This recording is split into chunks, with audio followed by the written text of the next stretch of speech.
Hi friends, இன்றைக்கி நான் உங்களுக்கு செஞ்சு காணிக்க போகிறது ரொம்ப சிம்பிளாட்டு ரொம்ப டேஸ்ட்டாக இருக்கக்கூடிய ஒரு அமெரிக்கன் சாப்ஸி தான் பண்ண போகிறோம். ஃபர்ஸ்ட் அதுக்கு நூடுல்ஸை பாயில் பண்ணிடலாம். நீங்கள் எந்த நூடுல்ஸ் வேணாலும் யூஸ் பண்ணலாம். உப்பு போட்டு தண்ணியில் நான் மில்லட் நூடுல்ஸ் தான் ஆட் பண்ணியிருக்கேன். அதை குக் பண்ணி வடிகட்டி நல்லா பச்சை தண்ணியில் கழுவி ஓரத்தில் எடுத்து வச்சுருங்க.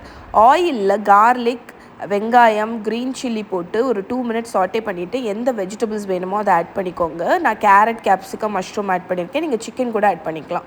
இப்போ இதில் tomato ketchup, chilli garlic paste, soy sauce, கொஞ்சம் சுகர் போட்டு நல்லா மிக்ஸ் பண்ணிடுங்க.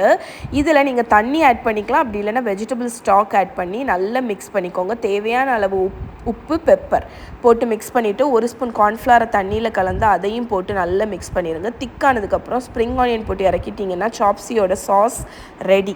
இப்போ நம்மளோட நூடுல்ஸில் கார்ன்ஃப்ளவர் கொஞ்சம் போட்டு நல்லா கோட் பண்ணி அதை ஆயிலில் போட்டு நல்லா கிறிஸ்பி ஆகிற வரைக்கும் டீப் ஃப்ரை பண்ணி எடுத்துருங்க. இந்த நூடுல்ஸை எப்படி பேக் பண்ணணும் அப்படிங்கிறத என் பிளாகில் எழுதியிருக்கேன். லிங்க் டிஸ்கிரிப்ஷனில் இருக்குது.